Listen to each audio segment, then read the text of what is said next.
All right, Shalom, Shalom. I want to give our praise to Yahweh, Hashem, Yahweh Shai. Double honor to the elders and apostles, all the brothers in the word, the 144,000. And on this video, I'm going to be addressing the comments somebody left on my the Tucker Carlson video I did, right? And this guy, my John Flocka 8353 wrote, Hebrew Israelites weren't black, and you misreading his expression. He felt bad for y'all because there's no coming into terms, right? I don't know what that means with the coming into terms, what he's talking about there, but the main point is that he says the Hebrew Israelites weren't black, right? So first I want to go here, and I'm going to show you what Yahweh Shai looked like, right? I've been here before. I didn't want to go there. All right, we're gonna go there. We're gonna watch that video a little bit later, right? But first we're gonna go here. We're gonna go. So sorry about that, Salakia. We're gonna go here and we're gonna look at what Yahweh Shai looked like, the so-called Jesus that they call. That's not his name, right? Jesus Christ. That's not his name. His name is Yahweh Shai. But first, let's go here. This is Revelation 1:14. His head and his hairs were white like wool, and it's as white as snow, right? And we know woolly hair is a texture of black people hair, right? We got woolly hair, and his eyes were as a flame of fire, and his feet. Watch this. This is 15, and his feet like unto fine brass, as if they were burned in a furnace, right? And he was very dark skinned. He was a dark skinned brother, right? And we know this because of the scriptures. And his voice is as the sound of many waters, right? So this is a description of what they call Jesus Christ, but his name is Yahweh Shai. So we know that he was a dark skinned man. It says as his skin was like burnt bronze, as like it burned in the furnace. So he was real dark skinned. He had woolly hair, a texture of black people hair, right? So also, I didn't want to do that. Sorry about that. But and also the question should be, if the Israelites weren't black people, what color was they? Was they the Israelis over there with the long straight hair, like as a Edomite or Amalek? Amalek and Esau have straight hair, right? We know this. They don't have woolly hair; they have straight hair. So I guess he's saying that the Israelis over there, the land stealers, are the Lord's people. But we're gonna get this real fast, and we're gonna watch this video, and we're gonna go to the scripture, and we're gonna prove that the so-called black people are the Israelites, our people, that they call us black. We're not black people. We are brown skinned people. So sorry about that. We're gonna watch this, and we're gonna go to the scriptures to prove that we are the Israelites. So let's watch this real fast. This is not gonna be long. And hanging and lynching until January the 7th. It's a story that's rarely talked about, but it needs to be told. A dark moment in our state's history. The town of Rosewood was a small, predominantly black community, not too far from Gainesville. It was destroyed at the hands of an angry, racist mob. All that's left, their descendants, who continue to tell their stories.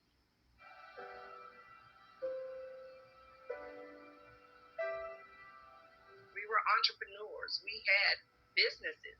We had 3 churches in Rosewood. I mean, and this is in the early 1900s. Rosewood is a part of Ebony Pickett's family And history. a side She note, never lived there, but she can tell you all about. and a side note, she said they had 3 churches, and when you go to the church, it's basically a house of the dead, right? The Israelites don't dwell in churches. You see the brothers on the street corners doing the camps and stuff. We don't do the church. That's for the Christianity, white Jesus Christ followers. They do the churches. So that was just a little side note I wanted to put in there. So let's watch the video. About it through stories handed down through 5 generations. Everybody's lawns was manicured and there was roses all around, and it was almost like this picture perfect place. That picture shattered on New Year's Day 1923 when a mob of white men invaded Rosewood, burning homes and churches and shooting people as they fled. They came on the first day of January, and they did not stop burning and shooting and hanging and lynching until January the 7th. Jeez, Remembers being a young girl and that's family 7 days. That's 7 days of killing. And this is the MO of Esau Edom, right? The so-called the so-called people of the Lord that they call themselves as the Jewish people, the small hats. They call themselves the people of the Lord, but they'll kill you for no reason, just off an accusation that was a false accusation that was put on a so-called black man, right? Because of this massacre. So let's continue with the video. reunions and listening to the stories from the mouths of survivors. When I would see the horror on their face, and then they would begin to wail and cry and, console each other. And it was like so emotional, you know, and it was such a vivid picture because this wasn't just something I was reading in a book. 1923. The black town of Rosewood was a land of opportunity. In 1997, Warner Brothers produced a movie about the town's history, bringing what happened on that tragic day to the big screen. The film, based on accounts at the time of what started the attack, allegations from a white woman in the neighboring community of Sumner that a black man had assaulted her. Pickett disputes that narrative. As usual, you have the so-called white woman always blaming a black man for something he didn't do. Right? This was a false accusation against a black man in this Rosewood town, and this is what they usually do because they know they soft, cuckified beta male Esau Edom, the white man. He know they gonna go over and do the dirty work of the women. So they killed a lot of black people because of a false accusation, which is something they've been doing for the longest, all the way till today. They ain't stopped. Family members told her it was actually a white man who assaulted the white woman. Pickett's relative, Sarah Carrier, known as Aunt Sarah, was there. And Aunt Sarah had been at her home that day, as well as with her granddaughter Philomena. So both of them witnessed the white man that actually came into their home that she was with. Aunt Sarah told the mob it was not true, but they didn't take her word. She would have See that? So what happened was she was messing with a dude, a side dude of another man, and she blamed it on because she got caught. She blamed it on the black man, and the beta male, cuckified white man believed and went to Rosewood and started killing people for no reason. And this is the MO of Esau Edom, right? He looked for a reason to kill somebody. So let's continue with the video. would eventually be killed in the massacre. These were my actual family members that was there and So had remembered everything. so the woman that told the truth that was telling that wasn't true that a black man sexually assaulted a white woman, they killed her. Right? She was telling the truth and they killed her. They had gone through, and they shared it with us, but they told us we could not tell anyone for fear that the white mob would come back and kill them. 98 years later, their stories are still being told so that we may remember and never forget. And 8 people died during the Rosewood Massacre. 6 were black, 2 were white. In 1994, Florida provided financial compensation to some of the Rosewood survivors, but family members tell me it's impossible to measure the human cost of what happened on January 1st, and nothing in the world that can compensate for it. All right, so that was the video, and we're gonna go to the scriptures real fast. I want to watch that. All right, I'm gonna watch that. Pause that. Salakia. Sorry about that. Let's go to the scriptures. I'm just gonna show you here. So we're gonna get this real fast, right? Hopefully you can see that. All right. We're just gonna read this. This is Deuteronomy. Uh, Deuteronomy 27 and 30. You shall betroth a wife, and another man shall lie with her. You shall build a house, and you shall not dwell in it. You shall plant a vineyard, and you shall not use the fruit of it. right? And we know that that's what happened when we was in slavery. We built their houses and we didn't live in them. They lived in them. They called it the master's house, right? The plantations. Your sons and your daughters shall be given to you, given to another people, while your eyes look on and fail with longing for them all the day, and you shall not be in the power of your hand to prevent it. Right, and that's what happened. They sent the kids to different plantations in slavery. Right, and I just might pull this up here. So Salakia, let's see, can we get this right fast? Sorry about this. So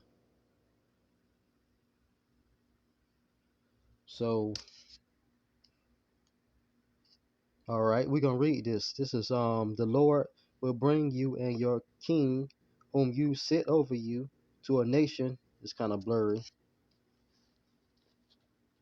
To a nation that neither you nor your fathers have known, and there you shall serve other gods, and that's the Christian church, the white Jesus and the white God of wood and stone, and that's the cross. And you shall become a whore, a proverb, and a byword among all the peoples where the Lord will lead you away, right? And they call us the N word, right? They call this Spanish the Spicks, wetbacks, and all the bywords that they call the Israelites, right? So, all right, we're gonna read this. This is it says this would be four. He shall lend to you, and you shall not lend to him. He shall be the head, and you shall be the tail. And who is the head? Esau Edom. He's the power on the earth right now. The earth is given to the hands of the wicked. All right, and all these curses shall come upon you, and pursue you and overtake you, till you are destroyed because you did not obey the voice of the Lord your God. See that? All right, we'll go down. I want to get to this part. All right, we're gonna get here. All right, this is 52. They shall be. Let's see, can we get this? Can we get it? The focus? Sorry, it's not focusing that good, but we'll just read. I'll just read it to you. They shall besiege you in all your towns. See that? That's rosewood, until your high and fortified walls, in which you trusted, come down throughout all your land. And they shall besiege you in all your towns throughout all your land, which the Lord your God has given you. See that? That's rosewood, and that's the other towns that they destroyed.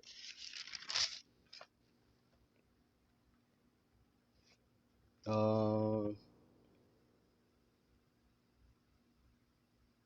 right.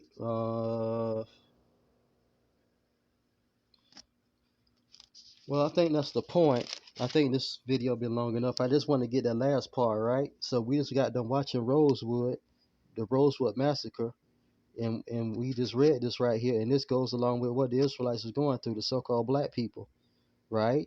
See this? They shall besiege you in all your towns. That's what they did with Rosewood, until your high and fortified walls, in which you have trusted, come down throughout and your land, and they shall besiege you in all your towns throughout all your land, which the Lord your God has given you, right? And that's what they did. So let's see, can we get something else?